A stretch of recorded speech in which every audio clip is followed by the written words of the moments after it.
안녕하세요. 세계 기독교 교육방송을 시청하시는 시청자 여러분들에게 진심으로 감사를 드립니다. 오늘 성경 봉독은 고린도 후서 9장 5절에서 10절까지 제가 먼저 봉독해 올리겠습니다. 그러므로 내가 이 형제들로 먼저 너희에게 가서 너희가 전에 약속한 연보를 미리 준비하게 하도록 권면하는 것이 필요한 줄 생각하였노니 이렇게 준비하여야 참 연보답고 억지가 아니니라. 이것이 곧 적게 심는 자는 적게 거두고 많이 심는 자는 많이 거둔다는 말이로다. 각각 그 마음에 정한 대로 할 것이요 인색함으로나 억지로 하지 말지니 하나님은 즐겨내는 자를 사랑하시느니라. 하나님이 능히 모든 은혜를 너희에게 넘치게 하시나니 이는 너희로 모든 일에 항상 모든 것이 넉넉하여 모든 착한 일을 넘치게 하게 하려 하심이라. 기록된 바 그가 흩어 가난한 자들에게 주었으니 그의 의가 영원토록 있느니라 함과 같으니라. 심는 자에게 씨와 먹을 양식을 주시는 이가 너희 심을 것을 주사 풍성하게 하시고 너희 의의 열매를 더하게 하시리니. 아멘. 네. 오늘 제목은 예물 동원의 자세에 대해서 여러분에게 함께 은혜를 나눌까 합니다. 오늘 말씀드린 것처럼 구약에서 11조가 있지만은 지금 말씀드린 것은 신약의 11조 하는 사람들의 자세에 대해서 말씀드린 것입니다.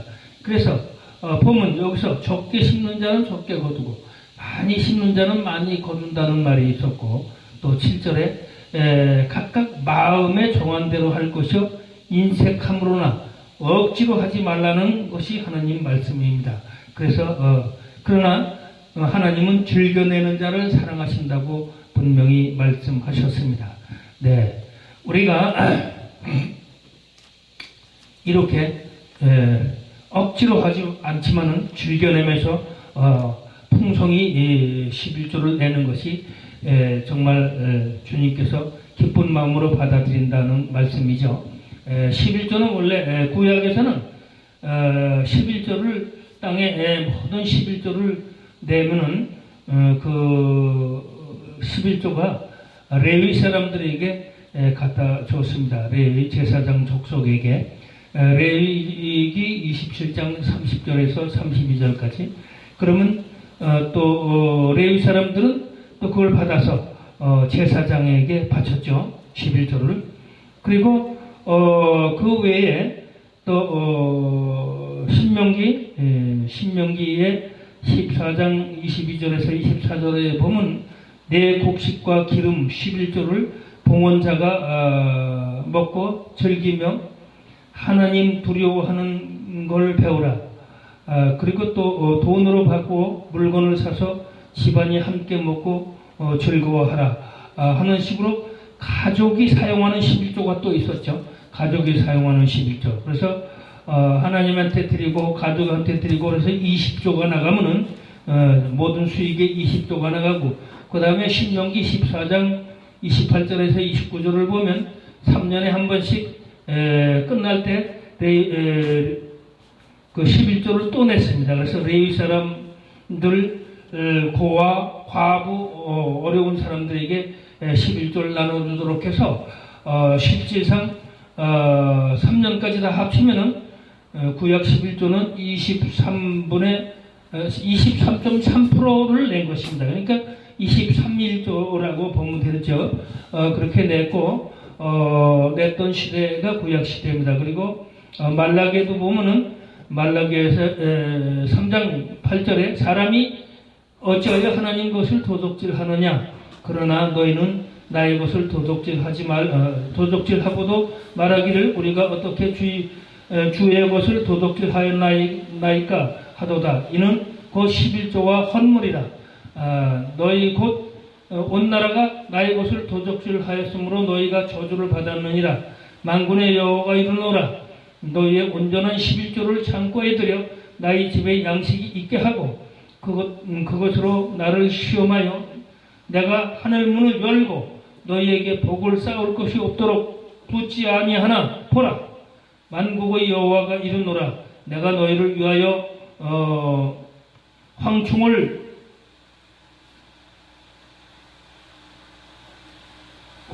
금하여 너희 토지 소산을 멸하지 않게 하며 너희 밭에 포도나무의 과실로 기한전에 떨어지지 않게 하리니 너희 땅이 아름다워짐으로 열방이 너희를 복되다 하리라. 만군의 여호와의 말이니라. 이랬습니다. 그래서 우리는 정말 우리가 헌금을 11조를 정말 기쁜 마음으로 이렇게 내는 사람들은 하나님이 축복분되는 뜻으로 받아들일 수 있습니다. 그리고 11조를 가급적 떼어먹지 말라는 뜻입니다.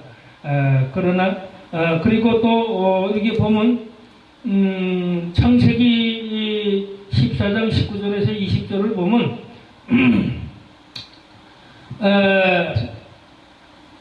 야곱이 돌베개를 베고 자다가 꿈을 꿨죠. 하늘나라 오르락내리락 하는 천사들도 보고 그래서 일어나가지고 감사드려서 여기는 하느님께서 축복하는 말을 꿈에서 듣고 하느님의 전이며 이것은 하늘의 문이로다. 그래가지고 자기가 잠자던 그 돌을 기둥으로 세우고 그 위에 기름을 붓고 그곳 이름을 베델이라고 하면서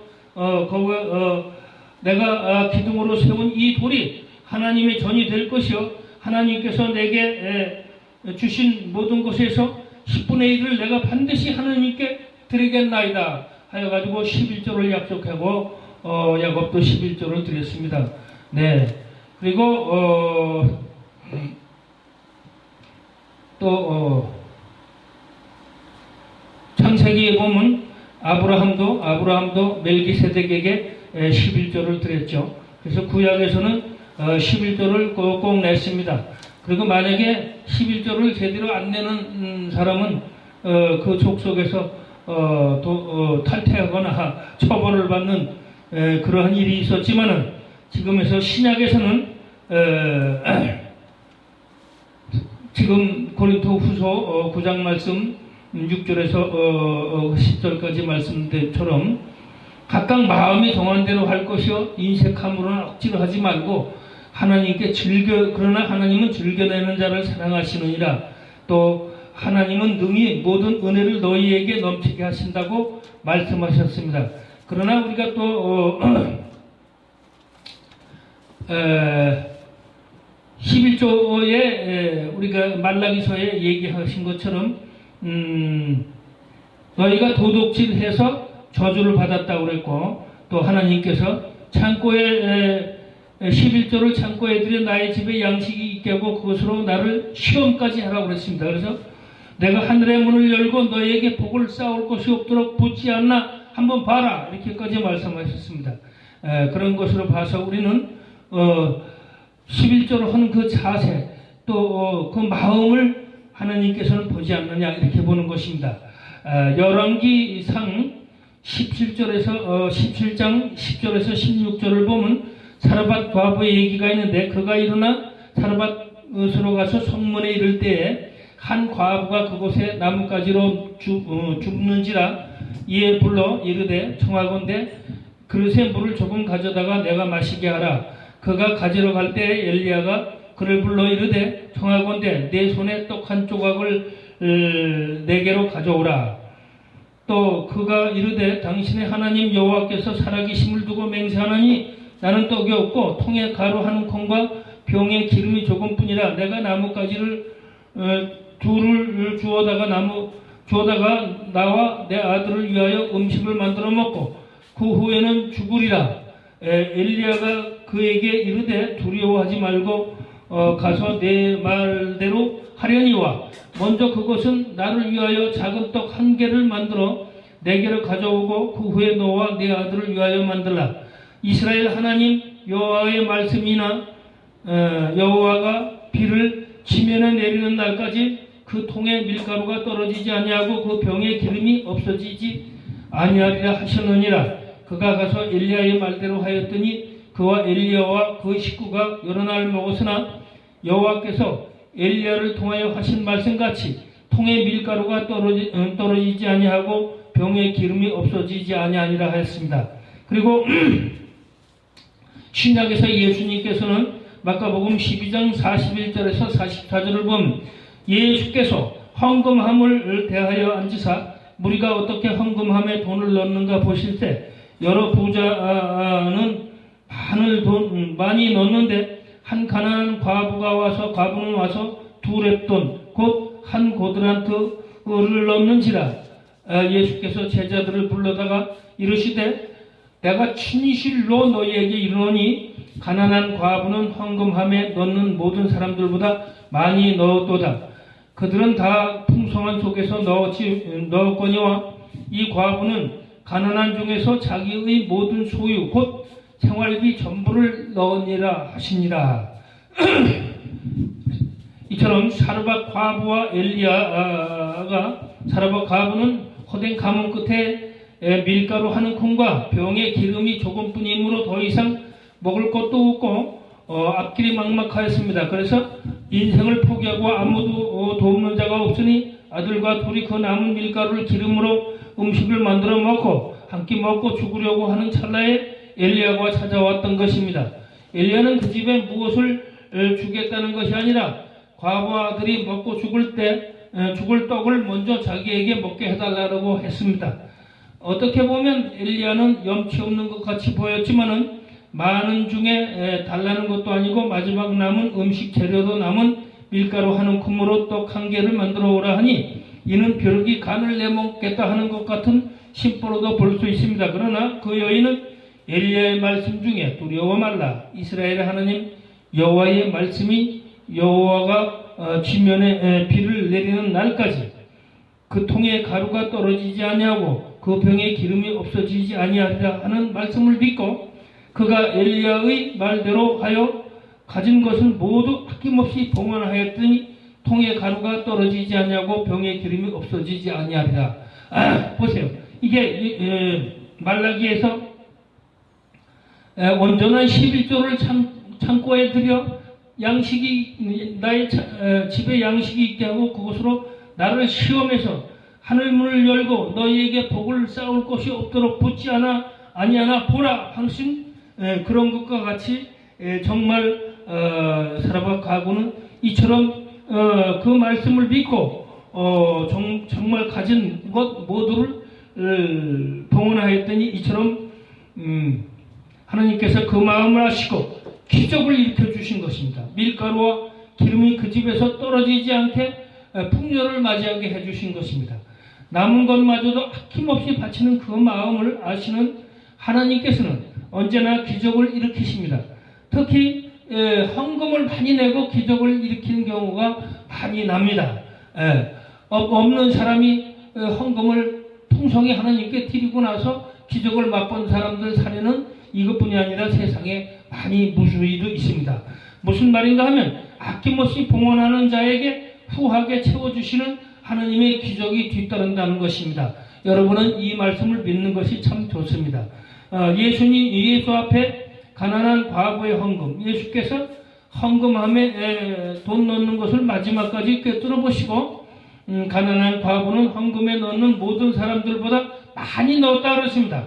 다른 이는 풍성한 속에서 넣었지만 이 과부는 가난한 중에도 자기의 모든 곧 생활비 전부를 넣었다. 예수께서 직접 칭찬하는 장면이 아까 있었습니다. 이렇게 우리는 아낌없이 헌금할 수 있는 그러한 마음을 하나님이 본다는 것입니다. 저도 과거에 20년 전 일입니다. 19년 전인가 20년 전. 호주머니에 돈이 13,000원밖에 없을 때입니다. 이거 큰일 났구나. 그러면서 집이 가고 있어요. 내일은 떼거니도 없는 거 아니냐. 그리고 퇴근길에 이렇게 가는데 지하철에 어린애들이 추워서 발발 떨면서 손을 호호 불고 있는데 3명이나 돼서 할 수 없이 10,000원을 주고 가서 맛있는 거 사 먹고 배를 좀 배고픈 거를 좀 줄여다. 그리고 밥이라도 사 먹고 해라. 그래서 그러놓고 이제 가다가 또 안질뱅이가 앉아서 있는데 그 사람이 또 불쌍해서 2,000원을 또 주고 나머지 1,000원을 가지고서 마을버스 타고 집에 들어가서 잠자려고 생각을 할 때 내일은 차비도 없어 나가지도 못하겠구나 하고 걱정한 적이 있었습니다. 그러나 그날 이상하게도 밤 12시 30분쯤에 딸이 집에 찾아 들어오면서 첫 봉급을 탔으니 용돈을 쓰시라고 50만 원을 주고 간 사실이 있습니다. 그래 깜짝 놀랐습니다. 하나님은 그런 마음까지도 들어보시고 긍휼을 베푸시는 사람에게 또 복을 주신다. 이런 것까지도 알았습니다. 그에 대한 긍휼을 베풀어 자기는 돈이 없는데 거기에 대해서 또 이렇게 하나님께서 바로 살해해 주시는구나 이런 마음. 역시 과부도 마찬가지였죠. 그렇게 자기가 헌신하는 것을 하나님이 알아주시고 기적을 베푸는 거죠. 그리고 가난하고 억눌린 자는 하나님을 위한 하나님의 자비하심을 믿어야 되는 것입니다. 시편 146편 6절에서 10절을 보면 여호와는 천지와 바다와 그 중에 만물을 지으시며 영원히 진실함을 지키시며 억눌린 사람들을 위해서 정오로 심판하시며 주인 자들에게 먹을 것을 주시는 이시로다. 여호와께서는 갇힌 자들에게 자유를 주시는도다. 여호와께서 맹인들의 눈을 여시며 여호와께서 비굴한 자들을 일으키시며 여호와께서 의인들을 사랑하시며 여호와께서 나그네들을 보호하시며 고아와 과부를 붙드시고 악인들의 길은 굽게 하시는도다. 시온아 여호와는 영원히 다스리시고 내 하나님 대대로 통치하시리로다. 할렐루야. 그래서 예수님께서는 마태복음 5장 3절에 심령이 가난한 자는 복이 있도다 했습니다. 천국이 그들의 것이며라고 말씀하신 것입니다. 이는 마음을 비우고 주님께 맡기고 살라는 말씀인 것 같습니다. 엘리사와 과부의 이 기름그릇에 대해서 한번 또 말씀드리겠습니다. 열왕기 4장 1절에서 7절 과부의 기름그릇인데 선지자의 제자들의 아내 중에 한 여인이 엘리사에게 부르짖어 이르되 당신의 종 나의 남편이 이미 죽었는데 당신의 종이 여호와를 경외한 줄은 당신이 아시는 바 아나이다. 이제 빚준 사람이 와서 나의 두 아이를 데려다가 그의 종을 삼고자 하나이다.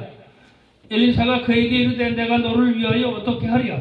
내 집에 무엇이 있는지 내게 말하라. 그가 이르되 계집종이 집에 기름 한 그릇 외에는 아무것도 없나이다 하니 이르되 너는 밖에 나가서 모든 이웃에게 그릇을 빌리라. 빈 그릇을 빌리되 조금만 빌리지 말고 너는 내 두 아들과 함께 들어가서 문을 닫고 그 모든 그릇에 기름을 부어 차는 대로 옮겨 놓으라 하니라.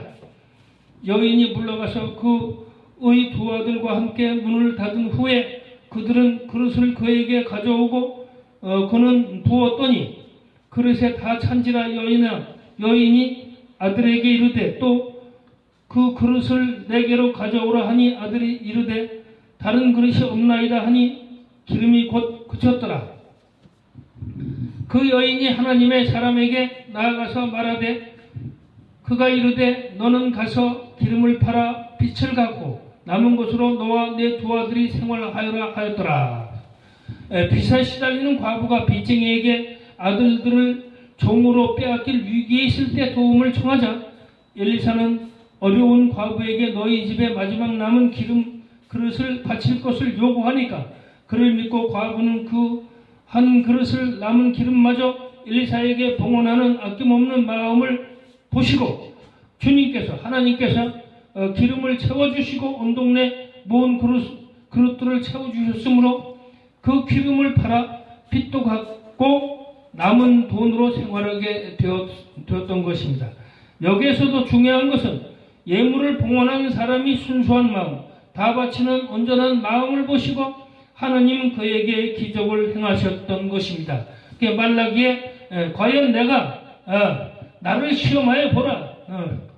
하늘 문을 열고 너에게 복을 쌓을 곳이 없도록 붙지 아니하나 보라 하는 것이 이 결과는 여기 구약에서 지금 말씀한 엘리사의 과부의 기름그릇의 증명이 되고 또 사르밧 과부 엘리야의 사르밧 과부에서 또 증명이 된 두 개를 제가 말씀드린 것입니다. 이처럼 우리는 예물봉헌에 있어 말라기에서 말하는 온전한 11조를 한전에 하늘에 온전히 드리는 것이 좋다고 보는 것입니다. 하나님의 몫에 아무도 손대지 말고 먼저 하나님께 온전한 11조를 봉헌한 후에 세상을 살아야 복을 받는다는 뜻입니다. 그래서 신앙에 따라서 믿음에 따라서 헌금을 하게 되는 것입니다. 우리는 이 정신에 대해서는 세계 최고의 재벌 록펠러의 어머니가 아들에게 가르쳐준 교훈을 한번 제가 말씀드리겠습니다. 록펠러 어머니의 교훈에 10가지 교훈이 있는데, 첫 번째 1. 하나님을 친아버지 이상으로 섬겨라. 2. 목사님을 하나님 다음으로 섬겨라. 3. 주일 예배는 본교회에서 드려라. 4. 11조는 하나님의 것임으로 먼저 구별한 후 나머지를 사용하여라. 5. 아무도 원수로 만들지 말라. 6. 아침에 목표를 세우고 기도하라. 7. 잠자리에 들기 전에 하루를 반성하고 기도하라. 8. 아침에는 꼭 하나님 말씀을 읽어라. 9. 남을 도울 수 있으면 힘껏 도우라. 10. 예배 시간에는 항상 앞에 앉으라.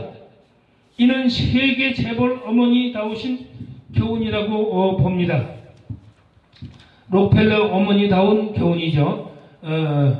우리는 그리스도의 희생으로 이루어진 속죄를 보겠습니다. 히브리서 9장 24절에서 28절에 그리스도께서는 참것의 그림자인 손으로 만든 성소에 들어가지 아니하시고 바로 그 하늘에 들어가사 이제 우리를 위하여 하나님 앞에 나타나시고 대제사장이 해마다 다른 것의 피로서 성소에 들어가는 것 같이 자주 자기를 드리려고 아니하실지니 그리하면 그가 세상을 창조한 때부터 자주 고난을 받아야 할 것이로되 이제 자기를 단번에 제물로 드려 죄를 없이 하려고 세상 끝에 나타나셨느니라.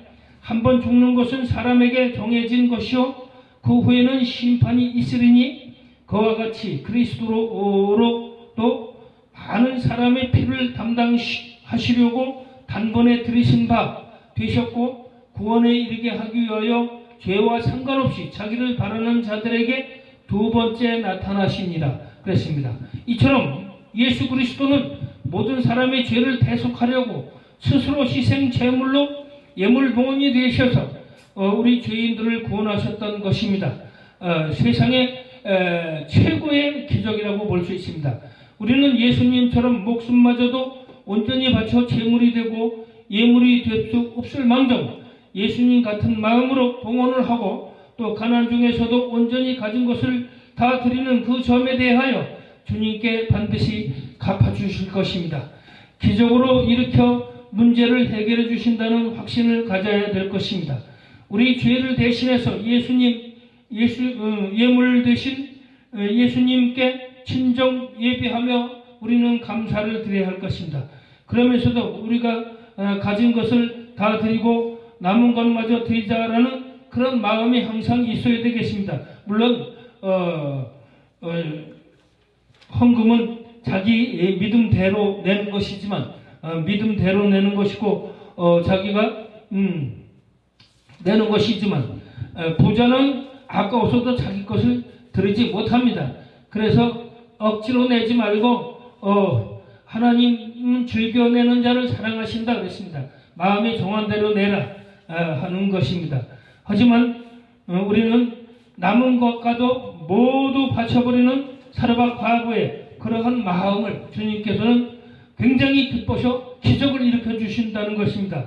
이것을 잘 생각해 볼 때 언제나 주님 것을 내 것인 양 휘두르고 살았던 우리 죄인을 용서하여 주시는 주님을 생각하면서 모든 물질도 돈도 시간도 다 하나님 것이고 주님 것인데 내 것인 양 늘 말라기처럼 도둑질 하나님 것을 도둑질하며 살아갔던 것을 주님께 우리 회개하면서 온전히 주님에게 이제 맡기고 주님을 위해 우리가 살아가고 하늘나라를 바라보면서 언제나 온전히 주님께 봉헌하는 생활을 할 수 있도록 이끌어 주시길 바랍니다.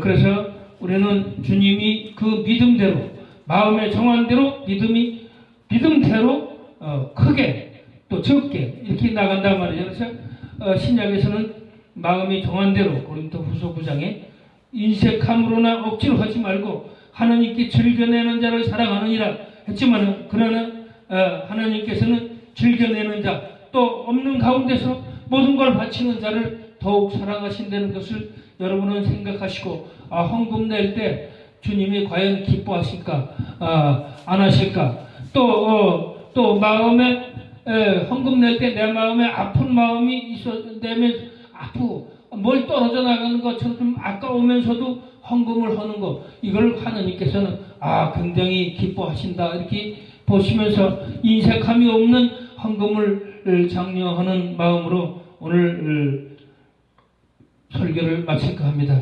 여러분에게 감사드립니다.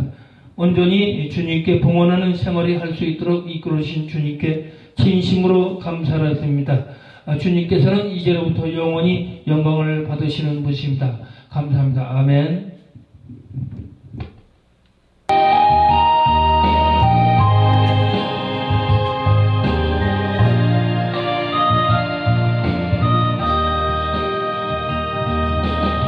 내 안에 있는 한 가지 소원은 주님 더욱더 사랑하는 내 안에 있는 한 가지 소원은 주님을 더욱더 사랑하는 것 내 안에 있는 한 가지 소원은 주님을 더욱더 찬양하는 것 내 안에 있는 한 가지 소원은 주님을 더욱더 찬양하는 것 내 마음과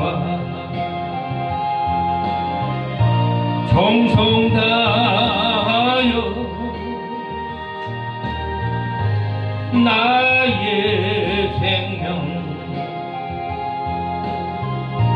다할 때까지 나의 사랑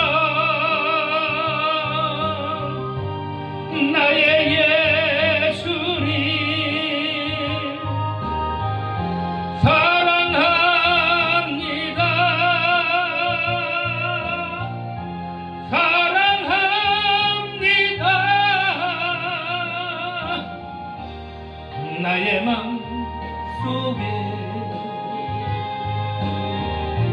한 가지 소원 주님을 더욱